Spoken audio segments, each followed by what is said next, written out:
Alors bonjour à tous, je vous propose aujourd'hui de faire un rappel sur le protocole IP.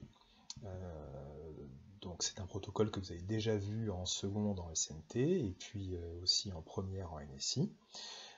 C'est très important de bien comprendre ce protocole-là parce qu'on va s'en servir lorsqu'on va voir les protocoles de routage en terminale que sont le protocole RIP et le protocole OSPF. Alors je vous propose d'abord de faire une petite introduction en rappelant deux, trois notions. Donc déjà pour commencer, qu'est-ce que c'est qu'un réseau informatique? C'est un ensemble de machines connectées entre elles et qui peuvent communiquer entre elles. Parmi ces machines, vous avez deux types de machines. Vous avez d'un côté ce qu'on appelle les clients, de l'autre les serveurs. Un client, notamment, peut demander quelque chose au serveur. Le serveur va lui préparer la réponse et va lui renvoyer. C'est notamment comme ça que fonctionne le service web. Le client envoie des requêtes HTTP vers un serveur web qui lui renvoie des pages web. Alors lorsqu'on va envoyer un message sur le réseau internet, par exemple une image, une vidéo, une page web, un message électronique, ces messages-là ils sont beaucoup trop gros pour être envoyés directement sur le réseau, donc ils vont être découpés en petits paquets qu'on appelle des paquets IP. Ensuite, ces paquets IP sont envoyés sur le réseau, et quand le destinataire les reçoit, une fois qu'il les a tous reçus, il peut reconstituer le message de départ. Donc ce qui nous intéresse ici, c'est de voir en fait comment ces paquets vont pouvoir aller de la machine émettrice vers la machine réceptrice. Donc pour ça, ils vont passer par des machines particulières, qui sont d'autres machines que les clients et les serveurs, qu'on appelle des routeurs. Alors routeur, ça fait penser à route, routage, router en fait. Qu'est-ce que ça veut dire router? Ça veut dire trouver la route à emprunter pour les paquets IP, pour qu'ils puissent atteindre le destinataire final. Donc parmi ces routeurs, on distingue ce qu'on appelle des routeurs d'accès et puis des routeurs internes. Les routeurs internes vont justement nous permettre de transmettre, propager les paquets au fur et à mesure au sein du réseau pour atteindre le destinataire final. Alors, quand on parle de protocole, en l'occurrence de protocole de routage, en fait, un protocole, c'est un ensemble de règles que doivent respecter l'émetteur et le récepteur pour pouvoir communiquer ensemble. Une fois qu'on s'est mis d'accord sur ces règles, on peut engager la communication entre les deux machines. Le protocole IP, donc Internet Protocol, est notamment basé sur la notion d'adresse IP. Donc maintenant, je vais rappeler comment fonctionne ce protocole IP. Alors tout d'abord, qu'est-ce que le réseau Internet? Donc Internet, c'est une abréviation pour, en anglais, Internetwork. Ça veut dire réseau de réseau. Là, vous avez un très bon exemple. Là, sur ce schéma-là, vous avez trois réseaux privés, qu'on appelle aussi des réseaux locaux ou des sous-réseaux, qui peuvent communiquer ensemble par le biais d'Internet.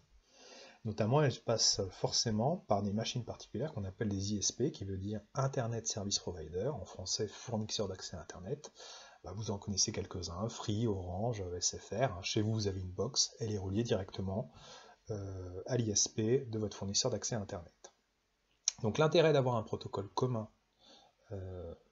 quels que soient les réseaux, notamment le protocole IP, c'est que quelle que soit l'infrastructure du réseau, que vous ayez de la 4G, de la DSL ou de la Wi-Fi, comme vous allez avoir une surcouche au-dessus de ces infrastructures qui est le protocole IP, toutes les machines pourront communiquer ensemble par le biais d'Internet. Alors, le protocole IP utilise la notion d'adresse. C'est comme le réseau postal. Vous écrivez sur des enveloppes l'adresse de votre destinataire, vous envoyez l'enveloppe via le réseau postal et elle atteint le destinataire.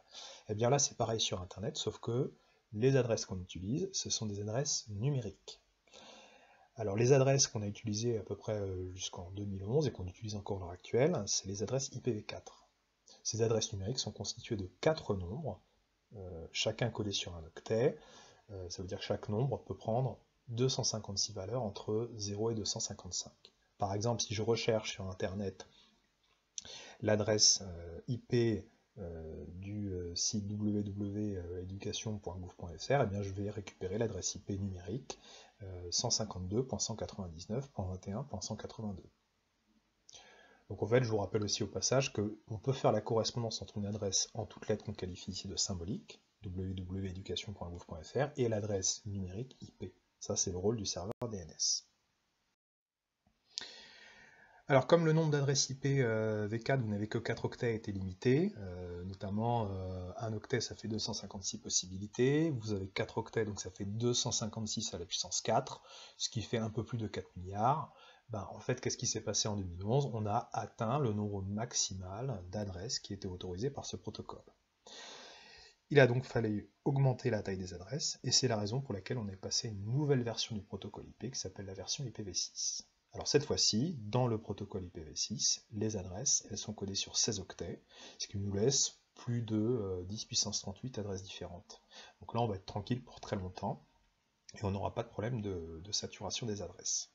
Par exemple, il y a déjà des sites qui ont migré vers le protocole IPv6. Par exemple, si vous regardez l'adresse IP de www.google.com, vous n'allez pas récupérer une adresse IPv4, mais une adresse IPv6. Alors vous voyez que là, cette fois-ci, les nombres ils sont séparés par des 2 points au lieu des points, et on n'a pas des nombres qui sont écrits en décimales, mais en hexadécimales. Et les octets sont regroupés par 2. Alors le protocole IP, comme je vous le disais, utilise la notion d'adresse IP et des routeurs. Qu'est-ce qu'on doit mettre à chaque fois quand on envoie un paquet IP sur le réseau Internet? On précise toujours à la fois l'adresse du destinataire, donc l'adresse IP du destinataire, mais aussi l'adresse IP de la source. Quand un paquet IP arrive sur une table de routage, qu'est-ce qu'on fait? On regarde l'adresse IP du destinataire, on essaye de trouver dans la table de routage l'adresse correspondante, et en fait ça nous donnerait l'adresse du prochain routeur, ça veut dire le prochain saut à effectuer pour atteindre la cible. Donc le routage, en fait, ça consiste à quoi? C'est l'opération qui consiste à trouver la succession des différents routeurs à emprunter pour atteindre le destinataire final. Alors, le protocole TCP ne nous intéresse pas à proprement parler cette année, mais je fais quand même un rappel très rapide. Le protocole IP ne gère que le routage, ça veut dire la route que les paquets vont emprunter. Par contre, il ne gère pas la perte de paquets. Donc c'est la raison pour laquelle on rajoute une surcouche qui s'appelle le protocole TCP, en anglais Transmission Control Protocol, qui va contrôler donc la transmission du contenu, notamment en faisant une segmentation du message initial, une numérotation des segments, et puis surtout gérer les accusés de réception pour notamment redemander l'envoi de paquets en cas de perte, ce qui peut se produire sur Internet. Alors voilà, vous avez ici un schéma qui récapitule notamment le fonctionnement du protocole TCP. Vous avez d'abord tout en haut la couche application avec le message à transmettre, ensuite la fragmentation, numérotation des segments TCP au niveau de la couche transport, ensuite la mise des différents segments dans des paquets IP au niveau de la couche Internet, avec notamment sur le paquet l'adresse du destinataire et l'adresse de la source, ensuite le routage à travers le réseau, notamment vous voyez les petits ronds en bleu, ce sont les différents routeurs, et puis après, quand on arrive au niveau du destinataire, on fait le travail en sens inverse. Vous pouvez constater notamment que les paquets ne sont pas forcément arrivés dans l'ordre, et que c'est l'intérêt d'avoir fait une numérotation, c'est de pouvoir les remettre dans le bon ordre pour réassembler les paquets et reconstituer le message de départ. C'est ici aussi au niveau de la couche transport, avec le protocole TCP, qu'on va redemander l'envoi d'un segment qui ne serait pas arrivé. Alors donc on en arrive à la question fondamentale, c'est comment est-ce qu'un routeur fait pour déterminer le prochain routeur vers lequel envoyer le paquet IP pour qu'il atteigne le destinataire. C'est là qu'intervient la notion de masque de sous-réseau. Donc en fait, quand vous avez un paquet IP, vous n'avez pas uniquement l'adresse du destinataire, vous avez aussi une autre adresse IP qui s'appelle le masque de sous-réseau.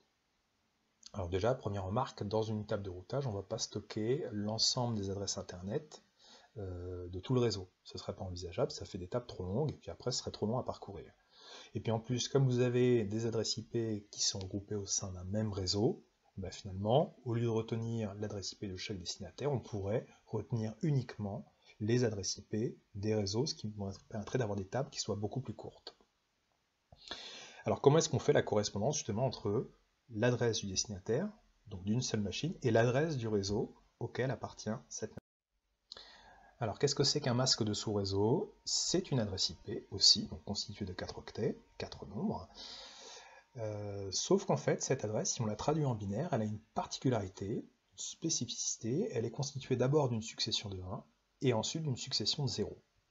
Là, par exemple, l'adresse IP qu'on vous donne ici, elle est constituée de 21 1 à gauche, qu'on appelle les bits de poids fort, et puis ensuite 11 0 à gauche, qu'on appelle les bits de poids faible.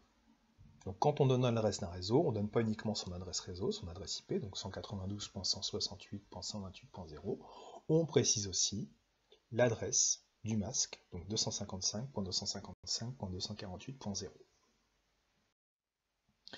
Alors comme vous avez vu que dans le masque, on a toujours d'abord les bits de poids fort à 1 et ensuite les bits de poids faible à 0, bah finalement on n'est pas obligé de donner l'adresse du masque en entier. Dans l'exemple précédent, on avait 21 1 suivi de 11 0, donc il suffit de donner la longueur des bits de poids fort, et auquel cas on est capable de retrouver le masque correspondant. Donc soit on donne le couple préfixe masque, soit on donne le couple préfixe longueur. Il faut être capable d'utiliser les deux. Alors qu'est-ce que va permettre de faire le masque? Il va permettre, grâce à partir d'une adresse IP destinataire, machine, de retrouver l'adresse IP du réseau auquel appartient cette machine. En fait, vous avez la partie gauche avec les 1 qui va correspondre à la partie réseau, et vous avez la partie à droite avec les 0 qui va correspondre à la partie machine. C'est en fait sur cette dernière partie qu'on va différencier les différentes machines d'un réseau.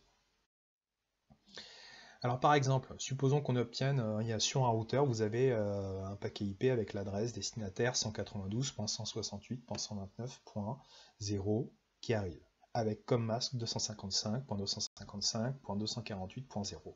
Comment est-ce qu'on fait pour trouver l'adresse correspondante du réseau? Eh bien on va faire un et logique entre les deux adresses binaires correspondantes. Donc la première étape consiste à traduire les deux adresses IP de la machine destinataire et du masque en binaire. Une fois qu'on a fait ça, on va pouvoir faire un et logique entre les deux adresses, bit à bit. Alors comme vous pouvez le constater, donc la partie rouge à droite, si j'ai des zéros dans le masque, ça écrase les bits de l'adresse machine. Par contre, comme on a des 1 dans les bits de poids fort dans le masque à gauche, et ben dans ce cas-là, vous allez garder les bits correspondants de l'adresse machine dans l'adresse de ce réseau. On obtient donc une adresse binaire et il ne nous reste plus qu'à la remettre en décimale.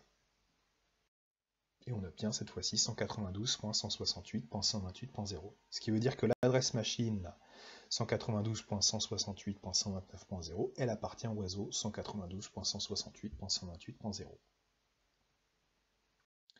Alors voilà pour conclure. Donc voilà, qu'est-ce qui se passe quand un paquet IP arrive au niveau d'un routeur? Tout d'abord, qu'est-ce que va faire le routeur? Il va appliquer le masque à l'adresse IP du destinataire, ce qui va lui permettre de trouver l'adresse du réseau auquel appartient cette machine. Ensuite, il va aller lire, rechercher dans la table de routage la ligne qui correspond à cette adresse réseau, et il va savoir vers quel prochain routeur envoyer le paquet IP. Et il pourra ainsi l'envoyer, et ainsi de suite, et ainsi de suite. Ce qui va se faire, c'est que le paquet va progresser de routeur en routeur jusqu'à atteindre le bon réseau, et donc le bon destinataire. Voilà, je vous remercie pour votre écoute.